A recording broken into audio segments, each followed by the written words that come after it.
Hello বন্ধুরা, good morning. এখন বাজে 8টা। আমি রেডি হয়ে গেছি। মামকেও রেডি করে দিয়েছি। তোমরা সবাই কমেন্টে বলো কেমন লাগছে। মামা এখন স্কুলে যাবে অঞ্জলি দিতে।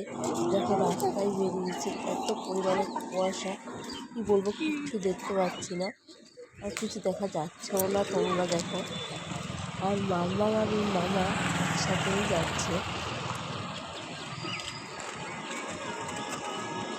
স্কুলে চলে এসেছি। এদিকে পুজোর জোগাড় সব হয়ে গেছে।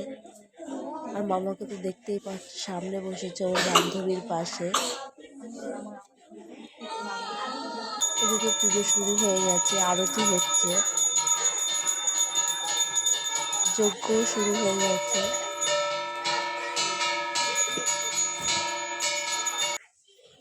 যজ্ঞ শেষ হয়ে গেছে। আর এই সাইডে স্কুলের আন্টিরা প্রসাদ জোগাড় করছে। আর পুষ্পিটার জন্মদিন বলে সবাইকে চকলেট দিচ্ছে আজকে।